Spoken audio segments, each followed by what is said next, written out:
Olá, estamos iniciando o TV Brasilário, programa produzido pela STZ TV UHF, canal 59, Sertãozinho, Estado de São Paulo. Você pode assistir a íntegra de todos os nossos programas visitando o nosso site brasilario.com.br. No mesmo site você se inscreve para receber todos os dias e gratuitamente ao Clipe em Brasilário, com as notícias nacionais e internacionais de agroenergia, biocombustíveis e bioeletricidade. Se você tiver alguma sugestão, converse conosco através do e-mail tv@brasilario.com.br. No programa de hoje nós temos a honra e satisfação de sermos recebidos aqui na sede da Sociedade Rural Brasileira, através do seu presidente Gustavo Diniz Junqueira, aqui em São Paulo. Gustavo, muito obrigado por nos atender. Há uma expectativa muito grande nesses dias, já pós-Copa, porque já se fala o assunto da grande mídia, são as eleições agora de outubro. E nós gostaríamos de conversar um pouquinho consigo, porque a Rural vem, como historicamente vem cumprindo um papel muito importante, tomando à frente aí a discussão de programas de governo, pautas e principalmente uma agenda governamental do próximo presidente ou da próxima presidente, que possa contemplar as expectativas e os anseios do agronegócio. Bom, Ronaldo, primeiro eu que agradeço, é uma honra estar no seu programa, você há tantos anos aí, vamos dizer, conduzindo, levando pessoas que possam, vamos dizer, de uma maneira ou de outra, estar dentro da casa das pessoas, levando essa mensagem do agro.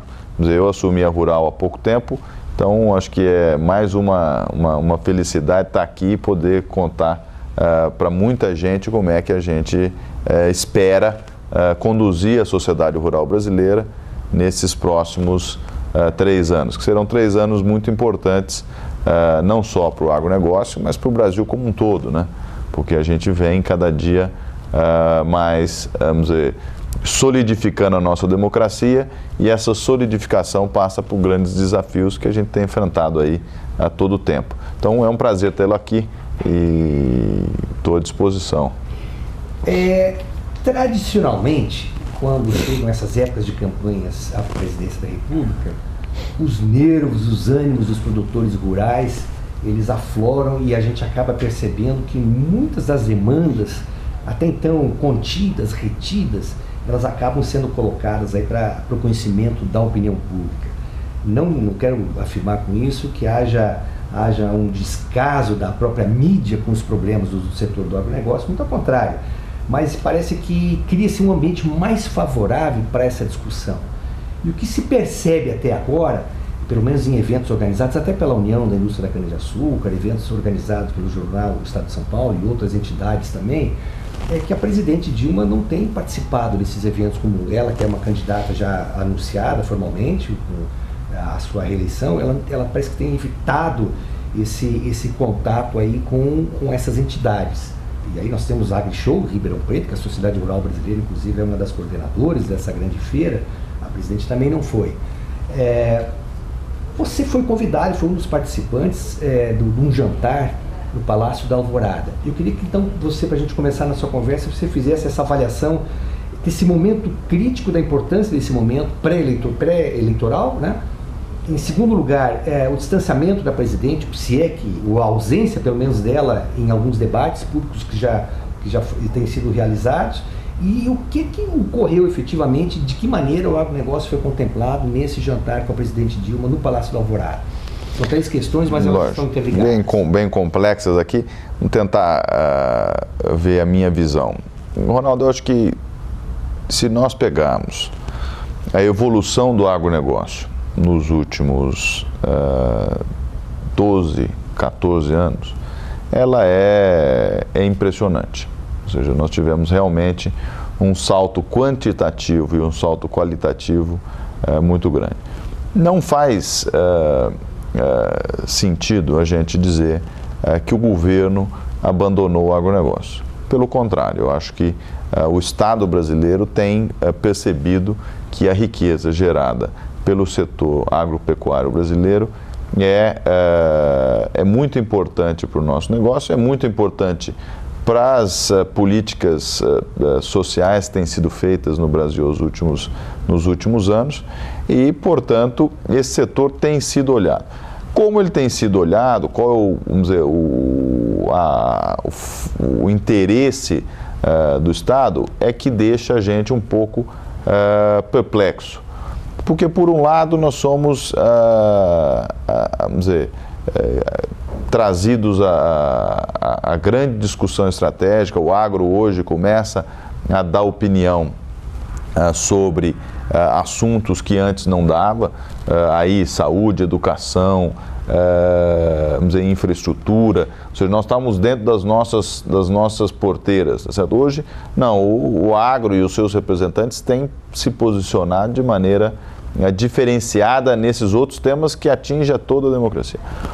Por outro lado, você vê ainda resquícios que eu tenho chamado, principalmente nos segundo e terceiros escalões do governo federal, de um sentimento anti-agro, o que não é bom para ninguém, né? O que é contraproducente, porque tem muita gente séria no agro trabalhando de sol a sol, e quando ele se vê não abraçado pelo Estado brasileiro, ele fica com um sentimento, como você colocou, de colocar para fora toda uma falta de consideração que tem sido. Mas isso tem melhorado. E o distanciamento que você colocou da presidente Dilma em relação às lideranças do setor, em relação a visitar as feiras, eu acho que isso é uma estratégia por parte dela, porque, no fundo, falta muito pouco tempo para se fazer qualquer mudança fundamental na relação do Estado para com o setor e, portanto, ela não está querendo entrar num embate direto com isso. Então, a situação do setor sucroenergético na região de Ribeirão Preto, ele é muito complexo, não só para as grandes empresas, né, para as grandes usinas, mas também para os pequenos produtores, médios produtores, ou seja, para os fabricantes de capital de base, né, ou seja, toda a indústria que existe atrelada a isso. Então, uma ida da presidente Dilma a Ribeirão Preto na AgriShow, ou ela vai com uma mensagem realmente, não, nós vamos mudar, vamos fazer isso, vamos fazer. Se ela não for levar nada, ela acaba sendo mais prejudicada do que promovida nesses eventos. Então, a minha visão, olhando ela, que ela não está querendo, não tem muito para falar e, portanto, não está colocando a cara dela diretamente em combate com o setor. Tá certo?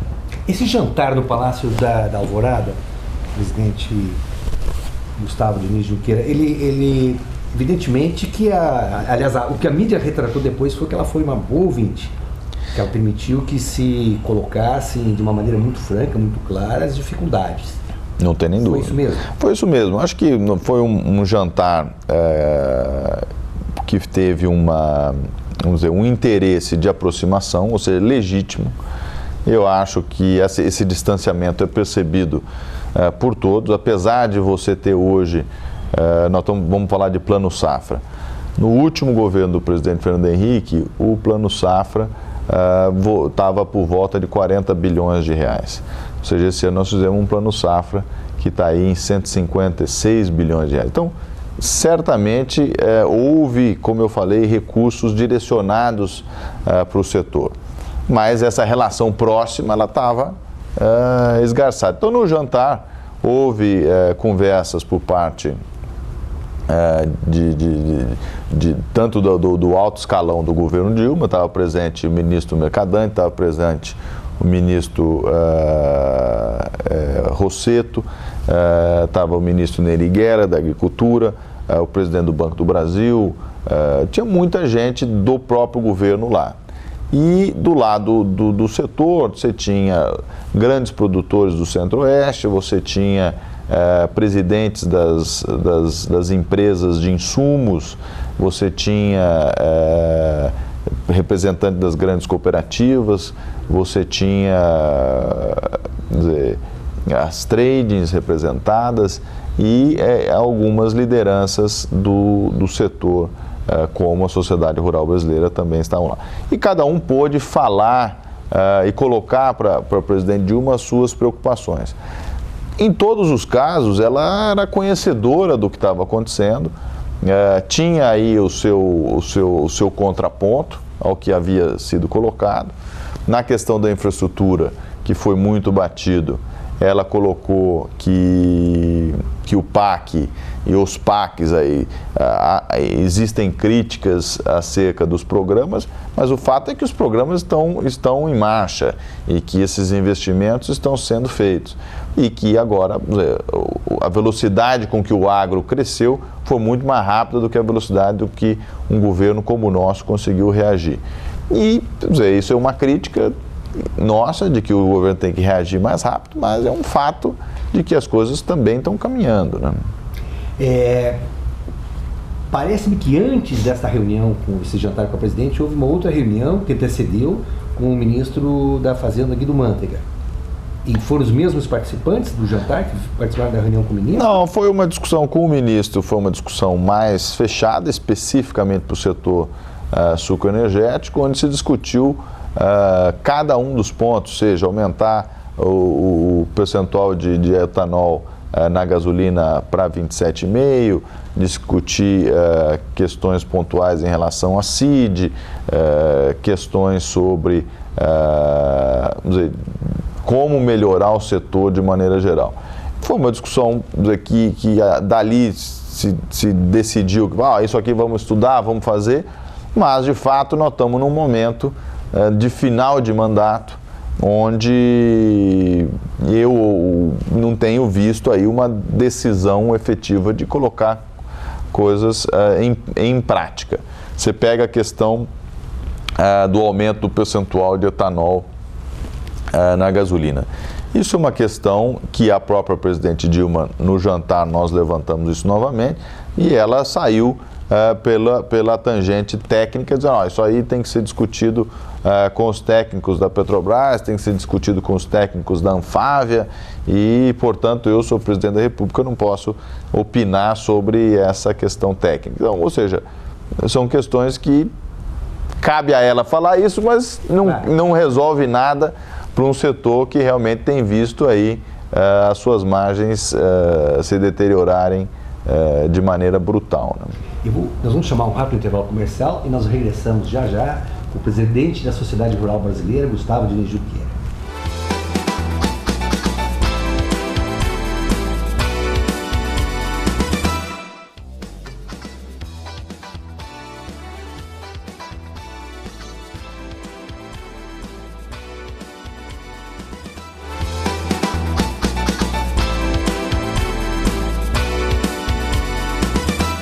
De volta com a TV Brasilagro, recebendo hoje, nós sendo recebidos aqui hoje pelo presidente da Sociedade Rural Brasileira, Gustavo Diniz Junqueira.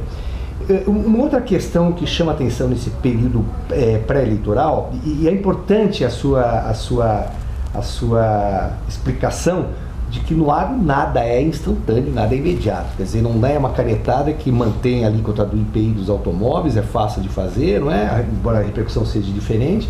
Mas no agro você precisa do tempo, né? Do tempo que a própria natureza nos exige para que a gente possa preparar a terra, semear e depois colher. Mas fica um pouco desconfortável, pelo menos para quem é da área de imprensa e acompanha o trabalho das lideranças do agronegócio, aí eu louvo a sua experiência e a sua jovialidade, aí um sangue novo numa entidade tradicionalmente conhecida, que é a Rural Brasileira, que na verdade forjou tantos ministros, tantas lideranças do setor do agronegócio, de levantamento de bandeiras importantíssimas na história do agronegócio, e com certeza, se nós chegamos hoje a sermos já um dos maiores produtores de alimentos do mundo e caminhando para sermos líderes aí, a Rural teve a sua participação histórica, teve a sua importância incontestável. A questão que eu queria colocar é a seguinte: não ficou muito tempo a presidente distante do setor do agronegócio, uma vez que o Ministério da Agricultura foi transformado, infelizmente, numa moeda de troca partidária. E há quem conteste, inclusive, que essa moeda de troca é muito barata. Quer dizer, nós tivemos experiência nesses 6 anos de TV Brasilagro, ouvimos, inclusive, ministros e ex-ministros da Agricultura, gente até que se percebia que não tinha conhecimento do setor. Isso não desqualificou um pouquinho a importância do agronegócio na economia nacional? Não tem nem dúvida, né, Ronaldo? Eu acho que isso é marcante no Brasil. Quer dizer, eu viajo muito pelo Brasil e fora do Brasil, e no Brasil isso é percebido de maneira, vamos dizer, claríssima e revoltante, mas o mais frustrante é que você viaja para o exterior e as pessoas ficam realmente muito preocupadas com a pouca importância sob a ótica política que é dada à agropecuária brasileira. Não só por uma questão de colocar um ministro melhor ou pior, não é esse o ponto. O ponto é que você precisa definir os canais de interlocução. Como você colocou, o agronegócio e as relações internacionais, elas são ações de longo prazo. Então você precisa ter um ministro, uma equipe do ministro, que fique por um período de 4 anos, que é o mandato presidencial, porque você vai começar a negociar acordos no primeiro dia e, eventualmente, se for bem sucedido, você acaba de fechar aquele acordo no último dia de mandato de um presidente da República. Então, se você troca 4, 5 vezes o ministro ao longo de um mandato, vamos dizer, as equipes se perdem, vamos dizer, fica com um vácuo de projeto, ou seja, ninguém cobra ninguém porque não tem um projeto, então fica aquele dia a dia. E é o que eu tenho falado, nos últimos anos a agricultura, a agropecuária no Brasil, ela cresceu à margem do Estado, com exceção dos recursos que realmente eu coloquei aqui antes, foram dedicados a esse setor, mas a organização do setor, a tomada de decisão aonde investir, como investir, foi feita por esforços individuais e esforços de empresas.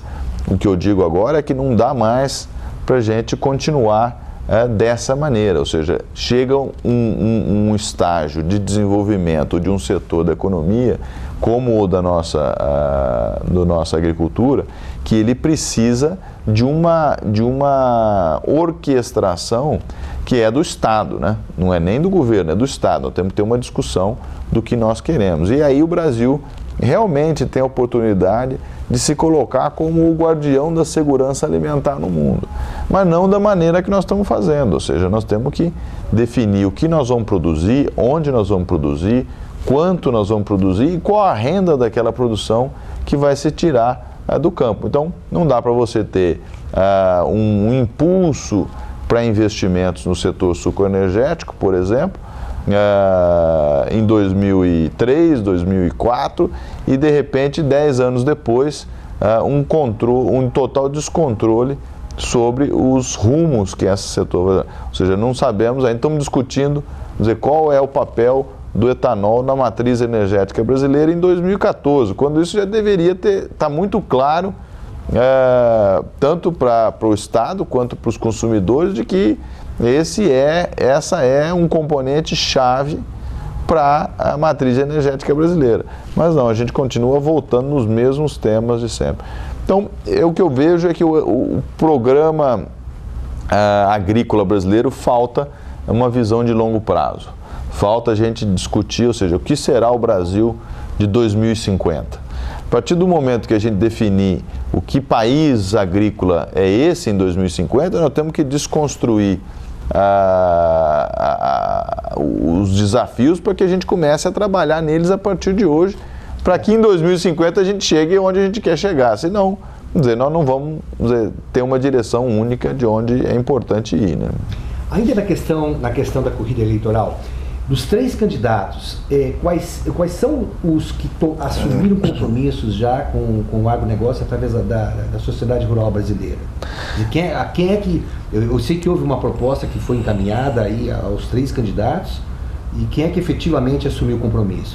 Não, a proposta ainda não foi encaminhada. O que nós estamos fazendo é um trabalho aqui dentro da sociedade rural brasileira, onde nós convidamos, na ocasião, os pré-candidatos, agora já candidatos, Aécio Neves, Eduardo Campos e a presidente Dilma, para que eles viessem à Rural colocar a visão deles sobre o agronegócio e abrir para perguntas e um bate-papo mesmo sobre a visão dele sobre o agronegócio. Na ocasião,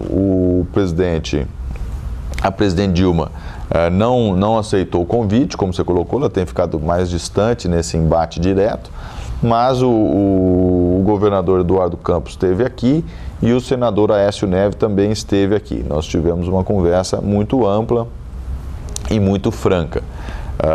E agora nós estamos trabalhando, a Sociedade Rural Brasileira, em conjunto com outras entidades, num conjunto de propostas, num conjunto de reformas que nós entendemos que o próximo presidente da República deveria usar isso como um guia para a sua atuação no setor. E esse trabalho deve ficar pronto aí um pouco antes da eleição efetiva, para que eles possam analisar e, a partir da sua eleição, então, a gente usar esse instrumento para negociar. Eu disse no AgriShow, me foi perguntado quem a sociedade rural apoiaria nessa corrida eleitoral. E eu coloquei de maneira muito clara de que nós não estamos buscando apoiar uma ou outra pessoa física. Nós estamos tentando buscar o apoio a um programa efetivo de governo, tá certo? E esse programa ainda não foi apresentado por nenhum dos candidatos. Eu tenho conversado com todos eles, tenho a minha visão pessoal do que cada um é capaz e tem interesse e motivação para fazer, mas realmente é um momento muito crítico da corrida presidencial. Mas lembrei outro dia, estava num programa com o ministro Roberto Rodrigues, e lembrei ele que é muito importante que a gente dê foco também às eleições legislativas, porque nós temos que lembrar que nós temos uma Constituição parlamentarista.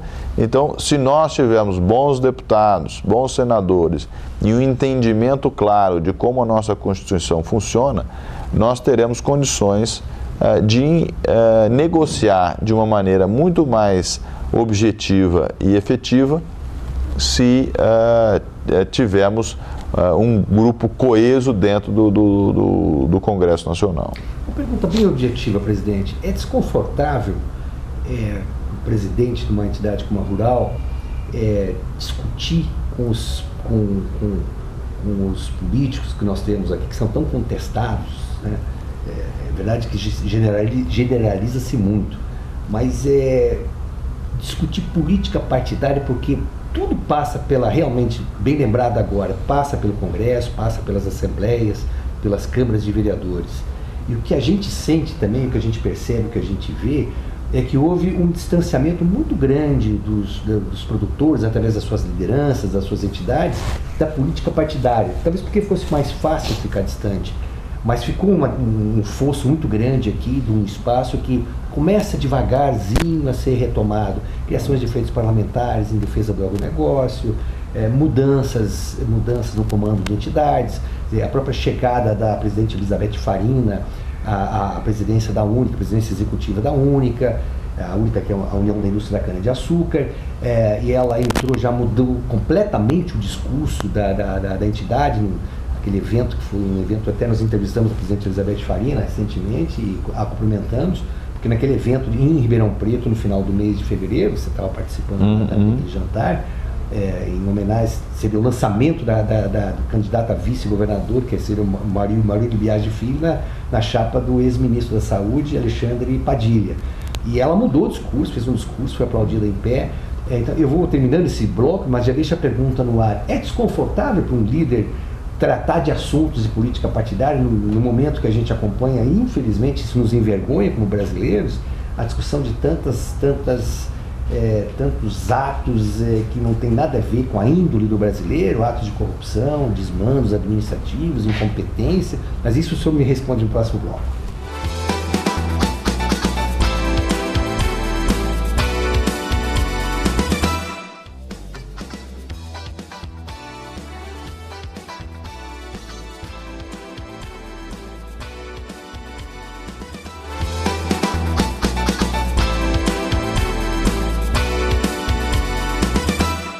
volta com a TV Brasilário, conversando hoje com Gustavo Diniz Junqueira, presidente da Sociedade Rural Brasileira. Terminei o segundo bloco deixando a pergunta no ar. É desconfortável para uma jovem liderança, jovem porém experiente liderança, tratar de assuntos políticos partidários com quem aí está? Eu acho que não é desconfortável. Eu acho que a posição da sociedade rural brasileira sempre foi de pensar no Brasil. Se é um partido ou outro, não nos cabe aqui apoiar um ou outro, porque no fundo, se você começa a apoiar de maneira partidária, a entidade em si acaba perdendo o seu poder de negociação, o seu poder de discussão sobre o tema que mais nos importa, que é o agronegócio em si. Quer dizer, não é a defesa do agronegócio pelo agronegócio. A nossa visão é que é a defesa da democracia pelo agronegócio. Nós entendemos que hoje não existe melhor caminho para se promover uma diminuição da desigualdade socioeconômica no Brasil que não pelo agronegócio. Por que eu digo isso? Pelo seguinte, hoje nós somos aí mais ou menos 5 milhões de proprietários, de produtores rurais, em todos os cantinhos do Brasil. No momento que você impulsiona o agronegócio, você está impulsionando o Brasil como um todo, porque se você aumenta a produção de grãos no norte do Mato Grosso, você aumenta a produção de algodão na Bahia, você aumenta a produção, melhora a renda no setor sucroenergético no interior de São Paulo, você tem produção de arroz no Rio Grande do Sul, ou seja, tudo isso vai gerar uma riqueza enorme.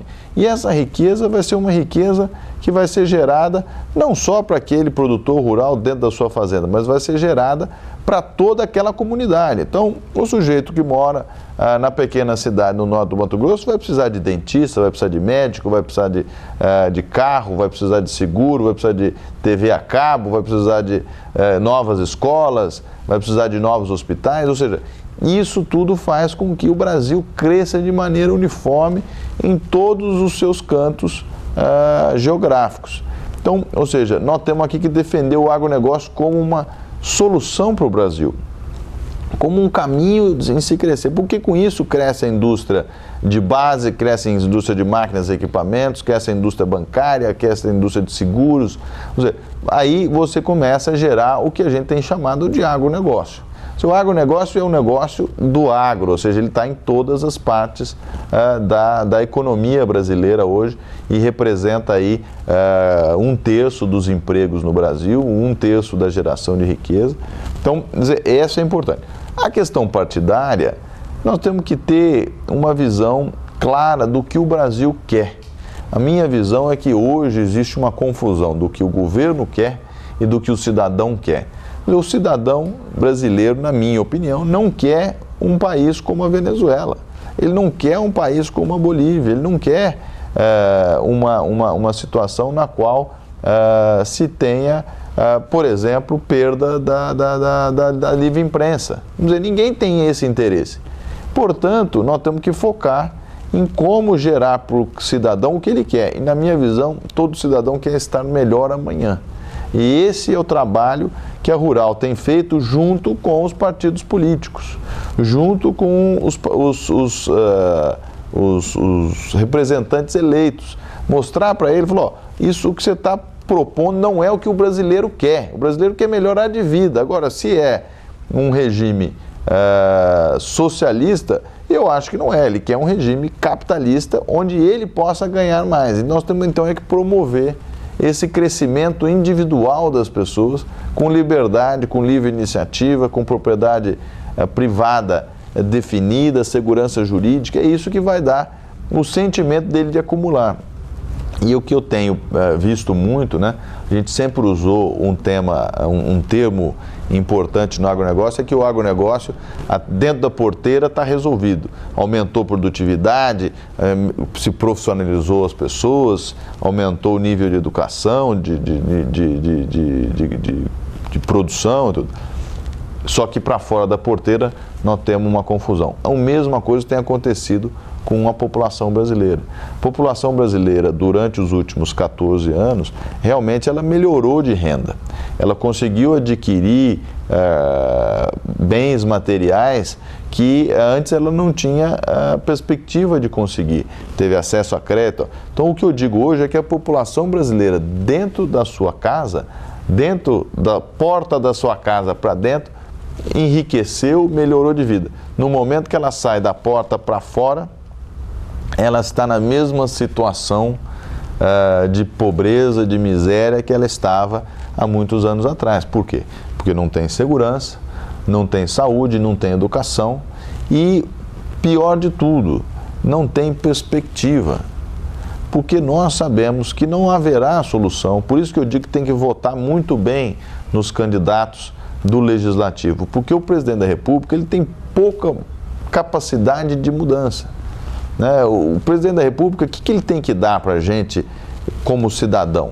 Tem que dar para a gente uma linha moral clara, ele tem que dar uma linha de que a gente tem que acreditar no Brasil e que o Brasil, através dos seus cidadãos, vão conseguir crescer e melhorar e de que o bem vai prevalecer. Ou seja, são linhas macro que vai dar ao cidadão a coragem de acordar de manhã, caminhar ou pegar um ônibus ou um trem ou uma condução que vai demorar aí 1 hora, 2 horas, trabalhar o dia todo, mas que aquele trabalho vai ser remunerado e vai ser uma recompensa para os filhos e para os netos. O que está acontecendo hoje é que a população está achando que realmente não está valendo a pena acordar de manhã e que a coisa não vai melhorar. Então nós temos que trazer de volta essa esperança ao povo brasileiro, porque dessa maneira ele consegue trabalhar e gerar riqueza para que esse país possa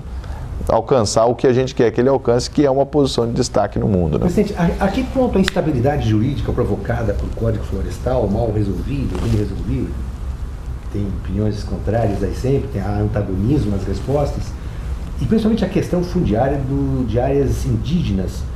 Nós, há pouco tempo, nós estávamos ainda em Porto Alegre, vimos uma discussão lá de desapropriação de uma área indígena onde jamais foram registrados indígenas e na verdade, colonos descendentes de imigrantes é que ocupavam aquela região. De que maneira isso preocupa o presidente da Rural? Não, isso preocupa a presidência da Rural e o agronegócio de maneira geral, de maneira profunda, né? Eu acho que... É talvez o maior desafio... Eu acho que é o maior desafio do Brasil, né? Eu acho que nós temos que deixar muito claro de que sem segurança jurídica, sem uma clara expressão de que a propriedade privada é algo sagrado no Brasil, nós vamos caminhar pouco adiante e, portanto, o nosso risco, o risco de qualquer investimento no Brasil fica muito alto. Quando o risco fica alto, aquele que vai investir o dinheiro dele vai pedir um retorno mais alto. E, portanto, tudo no Brasil fica caro, porque o risco é tão grande, o risco de um investimento, você não tem um apoio do Estado, porque o Estado não está te dando a confiança de que se você comprar uma casa, aquela casa vai ser resguardada. Se você comprar um pedaço de terra, você vai ser resguardado o seu direito dela. Portanto, ele está tomando um risco sozinho numa terra sem lei. E, portanto, isso é uma preocupação que a Rural tem batido. E não é só para o setor rural.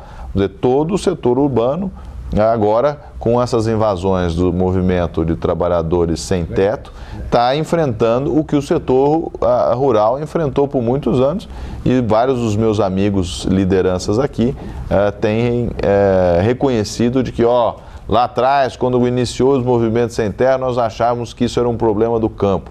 Não combatemos da maneira enérgica como deveria ter sido combatido e apoiado os líderes do setor agropecuário, e agora nós estamos vendo esse movimento migrar para as cidades. E, portanto, nós temos um problema institucional no Brasil. Então, isso é profundamente preocupante para todos nós, essa questão da insegurança jurídica. Como é que resolve essa questão das áreas indígenas? Até porque a invasão de terras tem sido pontuais, né? na época do final do mandato do presidente Fernando Henrique Cardoso, eram mais repetidas, tinha um peso significativamente maior na mídia também. Mas o que se acompanha agora são áreas aí tidas como indígenas aí, que realmente compromete, por exemplo, na região, em Cana-de-Açúcar, a região ali naquela de Dourados, Mato Grosso do Sul. Sem dúvida. Tem problema fundiário ali difícil de ser resolvido. Eu acho que é o que eu falei. Aí cabe muito ao presidente da República. Essa é uma responsabilidade pessoal, profissional da cadeira de presidente da República, de dar uma linha clara de qual é a visão dele em relação ao Brasil. Vamos dizer como os direitos adquiridos, os direitos das pessoas devem ser preservados. Então é uma questão moral de se colocar isso. Ele não resolve todo o problema que permeia o Ministério Público, o Ministério da Justiça, tudo isso, mas ele dá a linha mestra de que aqui nós vamos respeitar a propriedade privada. Os índios, na minha opinião, eles estão sendo usados. E eu acredito que os povos indígenas têm o direito a preservar a sua história, a sua tradição, do mesmo jeito que você, descendente de alemão, tem interesse e quer preservar a sua história, de onde a sua família veio, por que ela veio, como ela veio. Mas ninguém, em sua sã consciência, imagina que você queira voltar para a Alemanha, morar na Alemanha. Não, você está aqui, você está forte aqui, mas você quer preservar aquilo que os seus antepassados te deram. E eu acredito que é a mesma coisa com os índios. Eles querem preservar a história deles, mas eu não acredito que eles queiram serem alijados do processo de desenvolvimento do Brasil.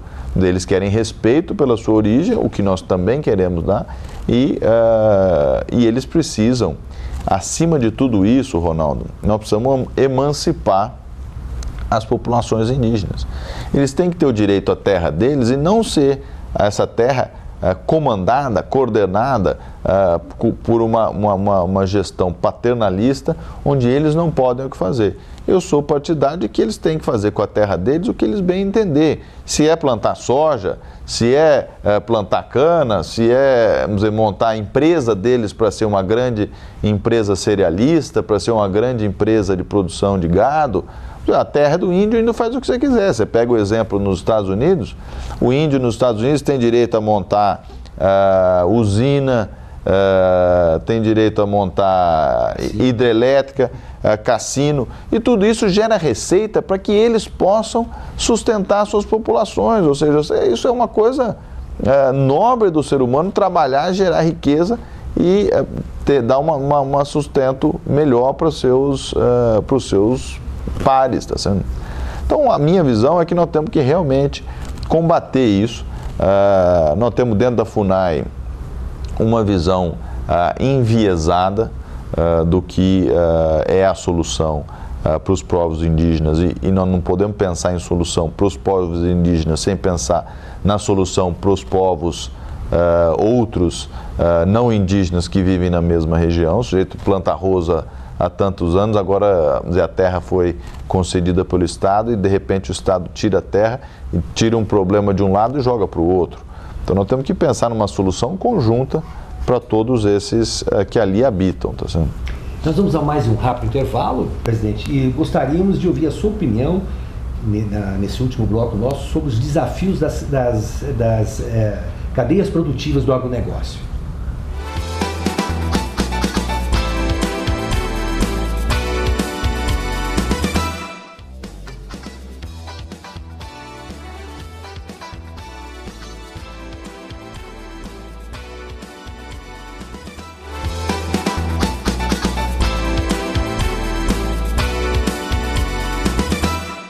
De volta com o TV Brasilário, conversando hoje com o presidente da Sociedade Rural Brasileira, Gustavo Diniz Junqueira. Presidente, nós gravamos outro dia um depoimento do ex-ministro Francisco Turra, que preside hoje a Associação Brasileira de Proteína Animal, que reúne aí os interesses dos produtores de aves e suínos, e ele chamou a atenção que o Brasil está deixando de ser competitivo. Quer dizer, a diferença entre a competitividade do produtor brasileiro com o produtor de outros países está diminuindo muito grande. E ele se queixou também de que havia 100 mil empregos na área dele deixaram de ser criados nos últimos meses por questões burocráticas. Eu queria então a sua opinião também sobre essa questão de falta de competitividade em alguns setores do agronegócio e de que maneira essa burocracia governamental nossa, e isso envolve também a questão ambiental, o retardamento de licenças que podem viabilizar projetos que acabam ficando às vezes suspensos ou até sendo cancelados. Não, eu acho que esse é um problema gravíssimo que nós temos hoje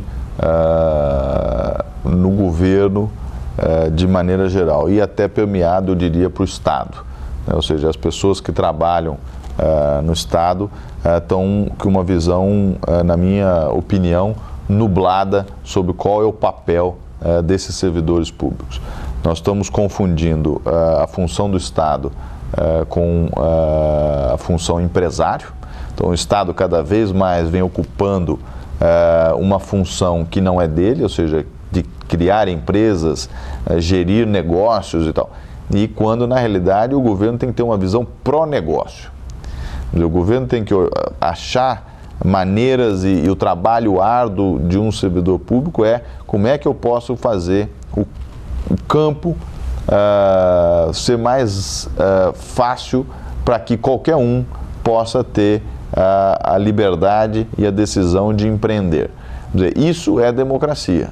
Você tem o direito de abrir a sua empresa, ir lá, colocar o seu dinheiro, investir, trabalhar e, a partir dali, criar uma nova riqueza.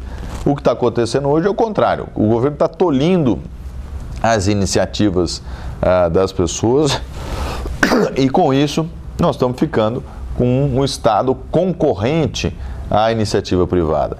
E isso tem causado muito mal. Não é só na questão do presidente Turra, na questão das aves, da proteína, mas, de maneira geral, são todos os setores que estão sendo afetados por essa burocracia enorme. E, além disso, uma falta de conhecimento de como as coisas são realmente feitas no dia a dia. Essa questão trabalhista da proibição da terceirização, isso é das coisas mais incríveis que se pode entender. Ou seja, partiram de uma premissa de que a terceirização é uma maneira de mascarar os benefícios para os empregados. Quando não tem nada disso, ou seja, a terceirização é uma coisa completamente difundida no mundo, é o conceito da especialização, o sujeito quer plantar cana-de-açúcar, outro quer cortar e ele quer fazer um investimento em máquina, e essa máquina tem que ser usada um número maior de horas possíveis, faz todo sentido ele ter uma empresa de máquinas que corte a cana de um agricultor, colhe a soja de outro e, portanto, a máquina está sendo usada a todo tempo. Agora, você vai comprar um trator para usar uma vez, a atividade econômica não paga essa ineficiência. Então, ou seja, está tudo ficando muito difícil e, portanto, nós estamos perdendo realmente competitividade no mundo. Uma outra ameaça que paira aqui sobre o agronegócio brasileiro, especificamente sobre o setor de grãos, é a questão que envolve a nova lei agrícola norte-americana, que já estão anunciados aí subsídios muito pesados para o produtor, para o pagamento do seguro do produtor norte-americano. Ou seja, ele pode produzir à vontade, mesmo que isso derrube os preços no comércio internacional, e ele tem a renda dele garantida. De que maneira isso pode impactar também ao futuro dos nossos produtores, principalmente de milho e soja?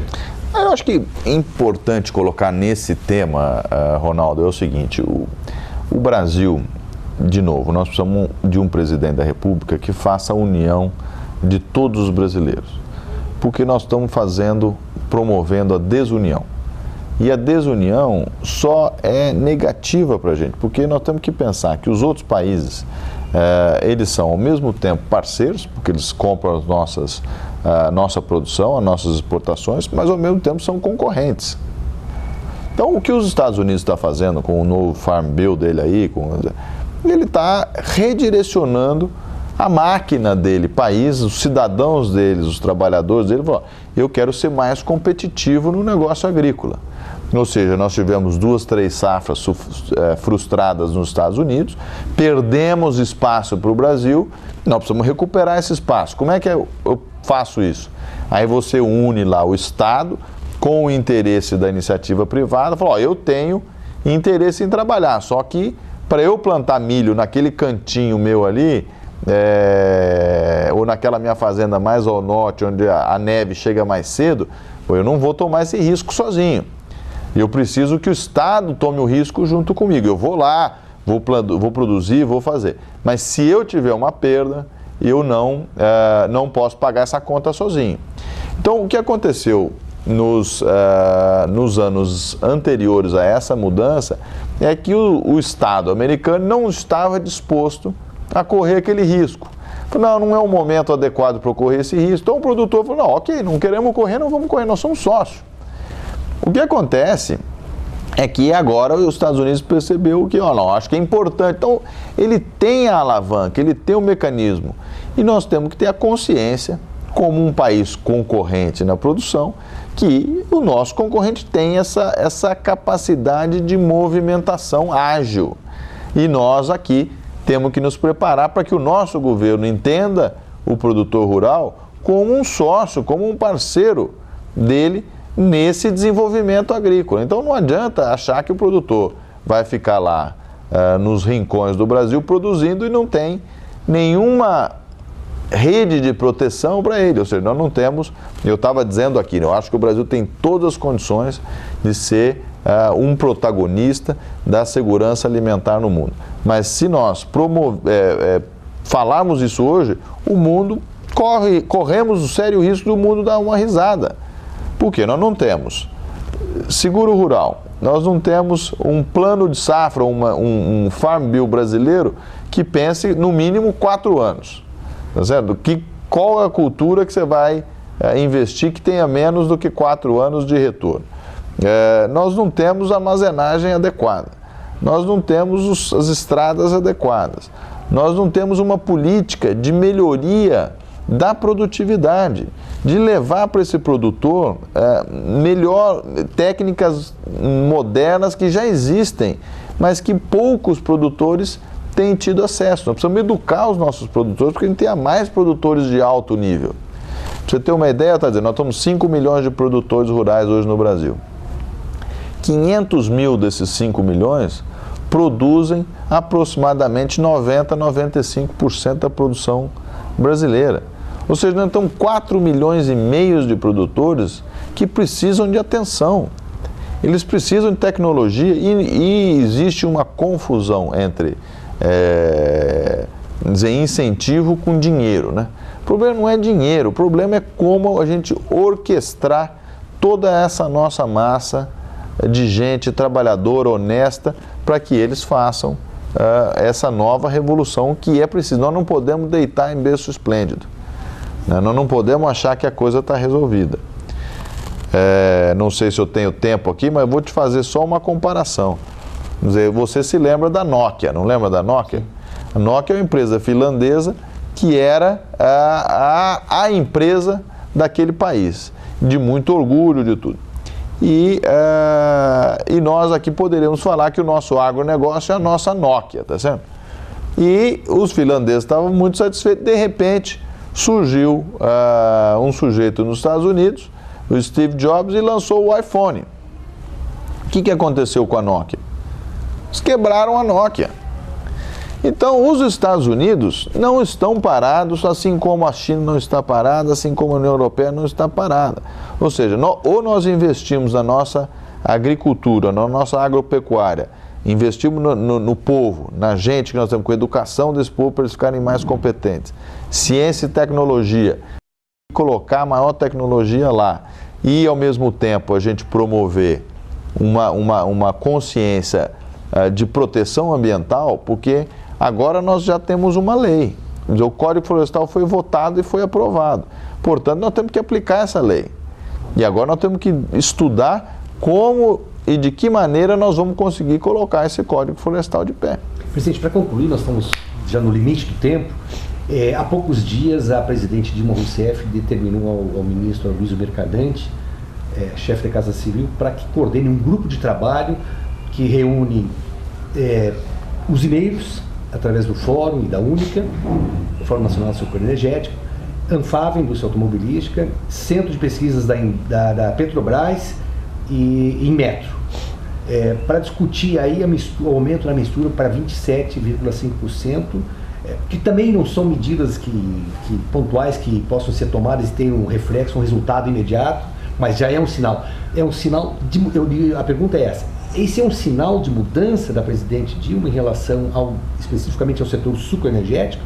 Com isso ela abrange também uma demonstração de que tem vontade realmente de corrigir algumas distorções que hoje afetam aí o crescimento e a própria manutenção do agronegócio? Ronaldo, difícil responder sua pergunta. Quer dizer, não quero ser leviano na resposta. Quer dizer, a minha visão é de que é um benefício, quer dizer, é um abre-olhos, é um gesto que certamente será muito bem recebido pelo setor sucroenergético se isso for aprovado. Agora, o que realmente eu gostaria de ver é um posicionamento muito claro de todos todas essas partes que você citou aí, num documento, numa discussão ampla, dizendo o seguinte: o setor de etanol é prioridade para o Brasil. Nós queremos que esse setor sempre corresponda por X% da matriz energética. Portanto, a venda de automóveis vai aumentar, a venda de ônibus vai aumentar, de tratores, e, portanto, o consumo de combustíveis vai aumentar nos próximos 30 anos. Portanto, eu quero que a produção seja aumentada nessa proporção todos os anos. Isso dá ao empresário, ao Estado, à indústria automobilística, todo mundo dá para ele um projeto, um plano. Falou, isso aqui eu vou investir, tá certo? É aqui que eu vou fazer, porque tem essa previsão de longo prazo. Porque agora o empresário ficou gato escaldado, tá certo? Por que eu vou colocar mais dinheiro? A própria Anfavea, você falou, não, eu vou modificar os automóveis, e de repente esse governo aí muda de ideia, não tem mais etanol, porque ninguém vai produzir sem margem, tá certo? E aí a coisa, de novo, você coloca investimento, o investimento não vai ter retorno. Então, o que eu quero ver é um projeto no qual a gente consiga, como cidadão, saber para onde o Brasil está indo. Agora, se eu quero investir em um setor ou em outro, é uma decisão minha pessoal de empresário, tá certo? Então, eu acho que essa é o que daria para o Brasil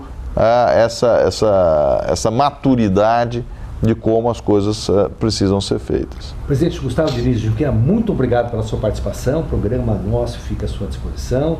Eu espero que em breve a gente possa voltar a falar um pouquinho, mas não só de política, perspectivas, mas de ações que possam contemplar as demandas e a agenda do agronegócio brasileiro.